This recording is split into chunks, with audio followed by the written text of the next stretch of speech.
Bonjour Georges Fenech, je suis très heureux de vous rencontrer. Je vous remercie d'avoir accepté notre invitation. Vous êtes là pour parler de votre livre Le procès, Bataclan, Paris, Stade de France, ces attentats du mois de novembre qui ont fait de très nombreuses victimes et qui vont être jugés à partir du 8 septembre, tout prochainement. Et non seulement vous avez écrit ce livre, mais vous avez aussi présidé la commission d'instruction qui a été désigné par l'Assemblée nationale pour enquêter sur ces nombreux meurtres et ces crimes, ces attentats terroristes. Et pour commencer, quelle est votre vue d'ensemble aujourd'hui, 6 ans pratiquement après les faits, de cette grande affaire? Est-ce qu'il s'agit d'une opération terroriste qui a été minutieusement planifiée par un ou deux cerveaux, ou est-ce que finalement ce sont des petits voyous qui se sont agrégés plus ou moins par chance ou par hasard ou par malchance pour les victimes? Et comment voyez-vous l'ensemble de cette affaire aujourd'hui? C'est un attentat de grande ampleur, projeté de l'extérieur depuis les territoires irako-syriens, Raqqa, et sur le mode de commando militaire. Ça a été parfaitement pensé, préparé à partir d'une cellule des opérations extérieures qui était dirigée par un certain Oussama Attar, qui était un belgo-marocain qui est sans doute mort aujourd'hui sur une frappe aérienne et qui fait quand même l'objet d'un mandat d'arrêt dans l'incertitude et qui a reçu l'appui de la filière de Molenbeek en Belgique, qui était un foyer véritablement de djihadistes totalement radicalisés. On pense aux frères El Bakraoui, par exemple, qui sont tous les deux morts d'ailleurs, puisqu'ils ont commis des attentats suicides au métro et à l'aéroport à Bruxelles. Et ils ont pu se reposer sur un vivier, pourrait-on dire, d'individus prêts à faire le djihad, que ce soit en Belgique, provenant de Belgique ou de France. Donc des individus radicalisés, pour la plupart des délinquants de droit commun, déjà condamnés, et qui ont donc été recrutés par cette cellule des opérations extérieures, qui ont pu traverser en voiture l'Europe en passant par la Turquie, récupérés par Salah Abdeslam, qui est le seul survivant des auteurs directs des attentats en voiture depuis la Hongrie, qui les a ramenés en Belgique et ensuite à Paris. Et certains sont passés, eux, par la filière migratoire, au moment des grands flux migratoires en provenance de Syrie, par la Turquie, et qui ont été parfaitement identifiés comme étant passés, notamment sur l'île de Léros, en Grèce, pour se mêler aux flux migratoires et venir commettre les attentats, notamment ceux du Stade de France.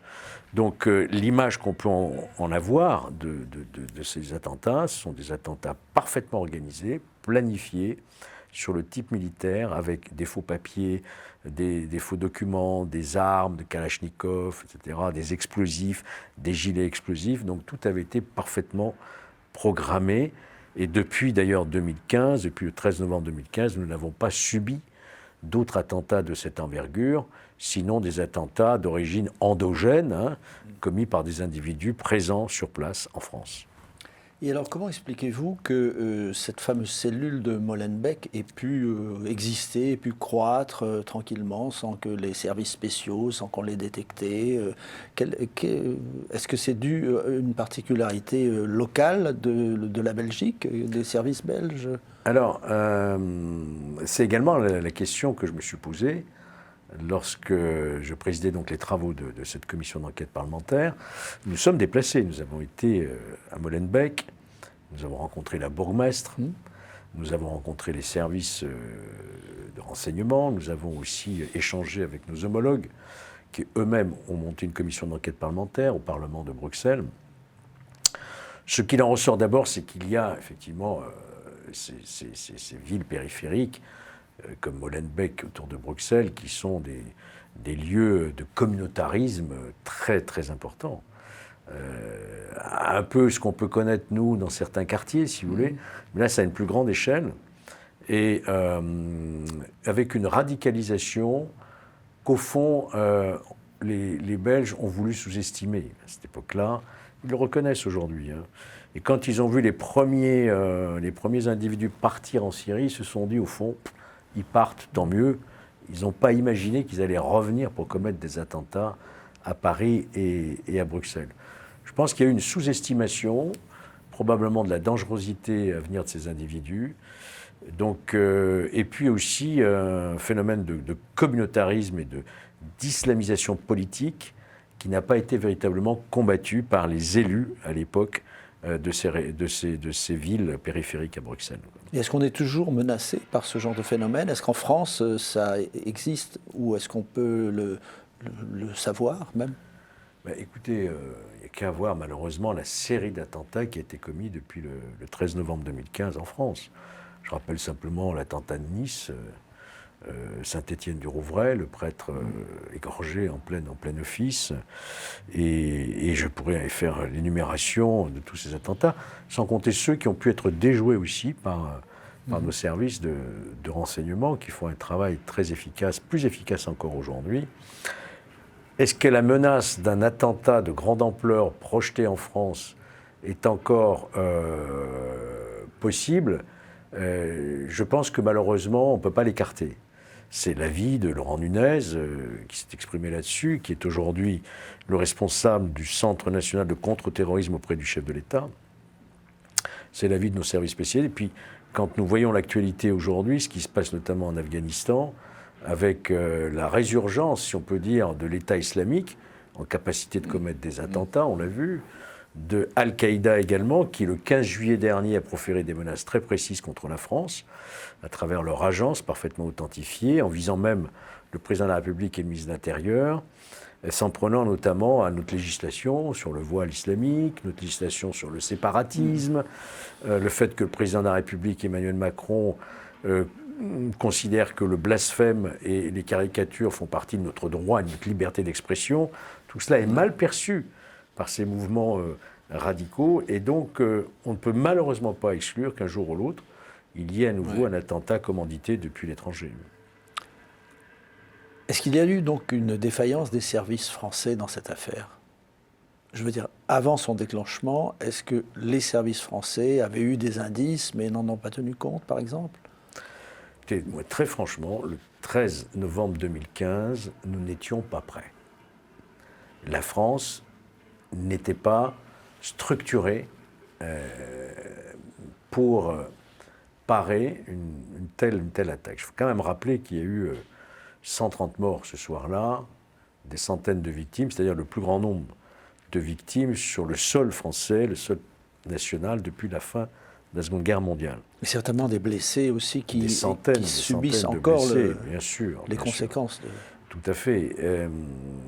Donc, nous n'étions pas prêts, ni nos services de renseignement, qui reconnaissent d'ailleurs avec beaucoup de franchise et de courage l'échec de leurs services, que ce soit la DGSI, le renseignement intérieur, comme la DGSE, le renseignement extérieur. Il y avait un manque de coordination, un manque de centralisation. C'est ce que nous avions pointé du doigt dans la commission d'enquête. Et puis, aussi au niveau des interventions, au moment des attentats, il y a eu des décisions qui ont été prises qui ne seraient pas prises aujourd'hui. Si de ne pas faire intervenir le RAID, par exemple? Par exemple, il y a une règle, un protocole qui existait, qui datait des années 80.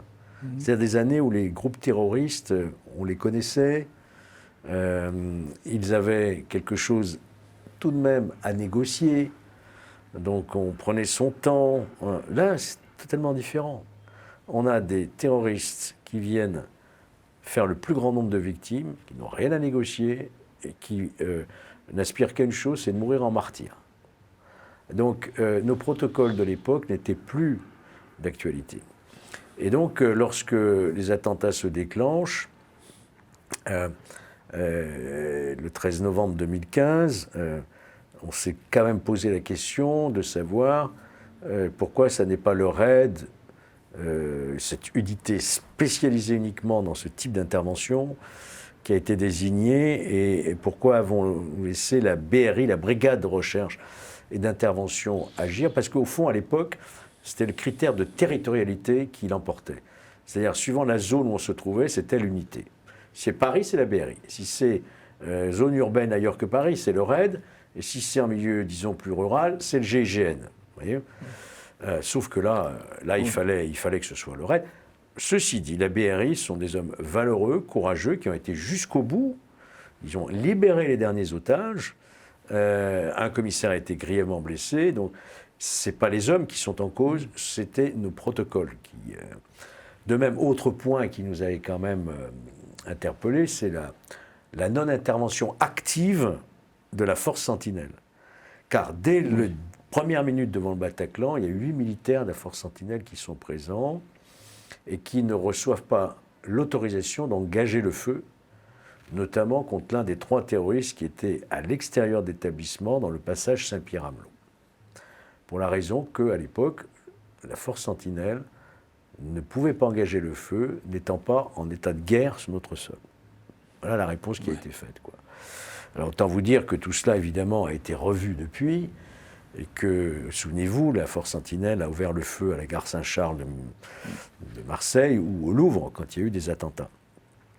De même que le critère de territorialité a été abandonné depuis, qu'aujourd'hui c'est la force d'intervention la plus en capacité et la plus proche du lieu d'attentat qui sera désignée pour agir en force menante, si vous voulez, recevant le concours des autres forces, bien sûr.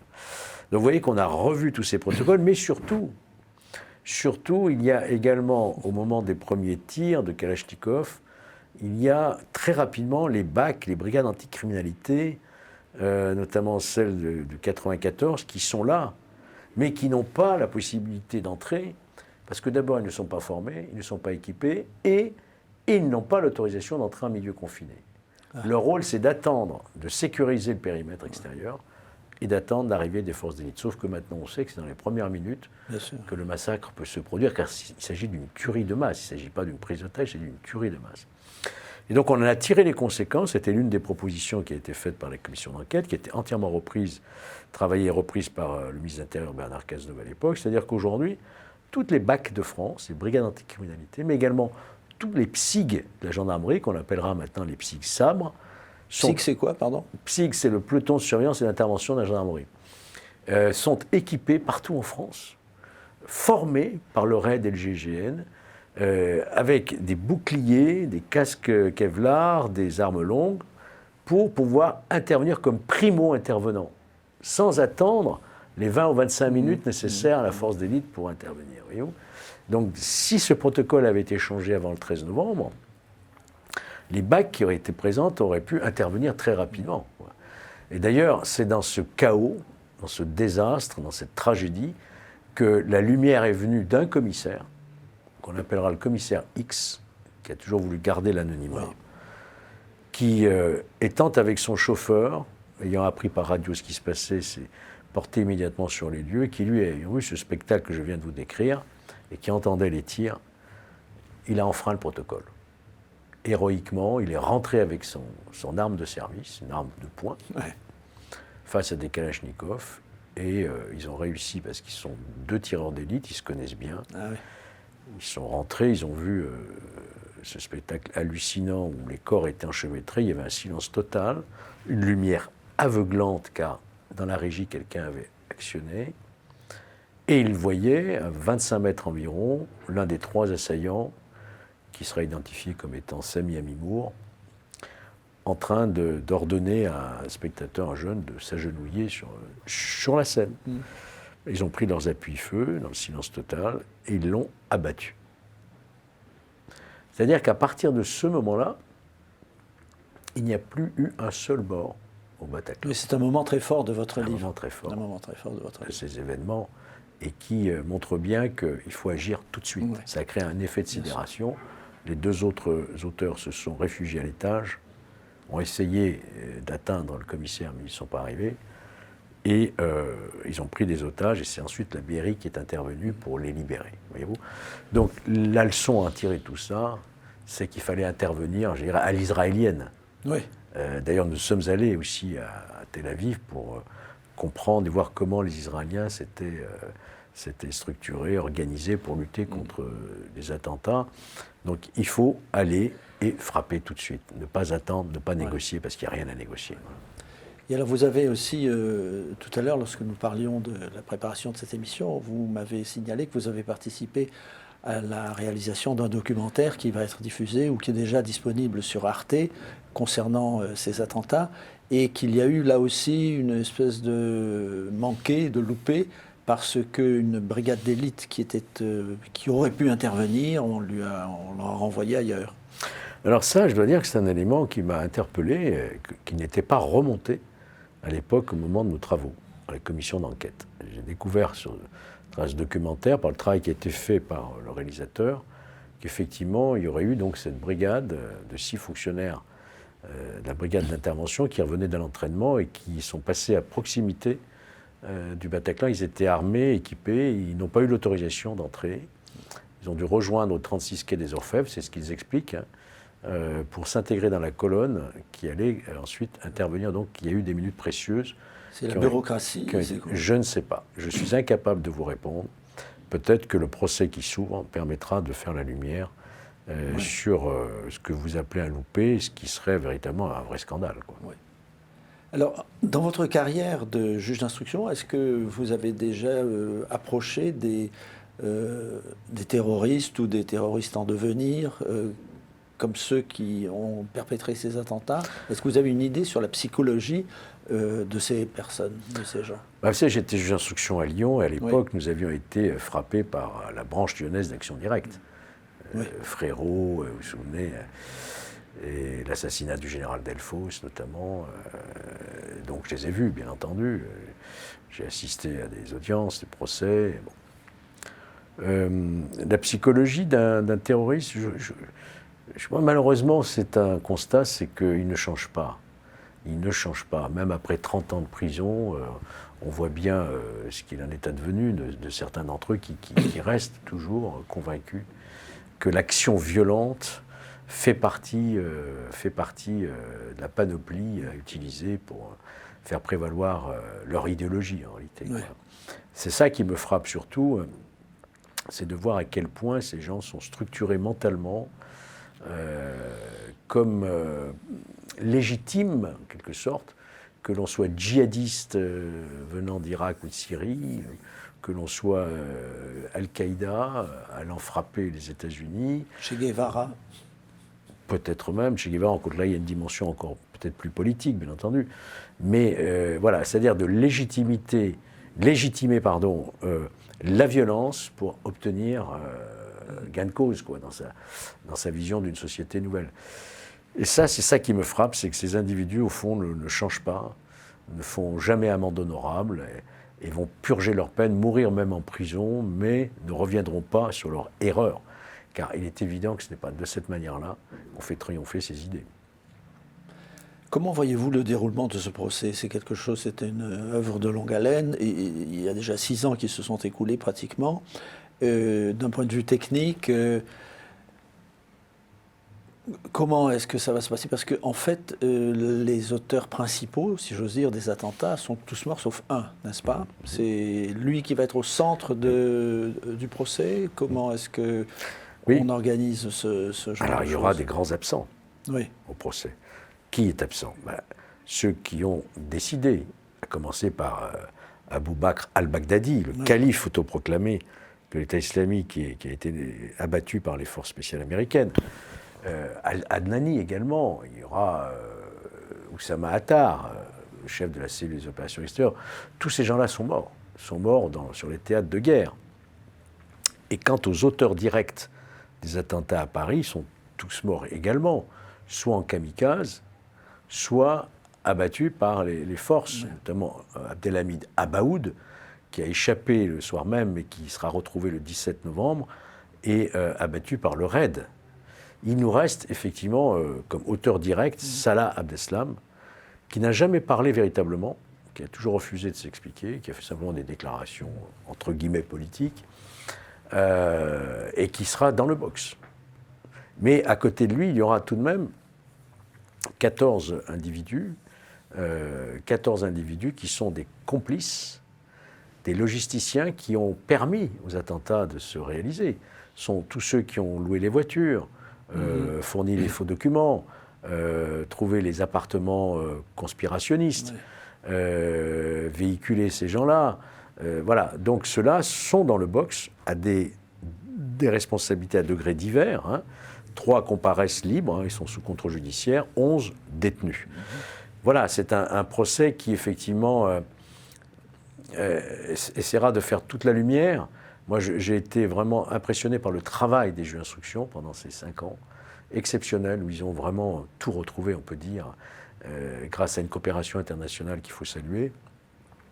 Ils ont fait un travail très méticuleux, mais on restera forcément sur sa faim, car les principaux, je dirais, responsables ne seront pas dans le box.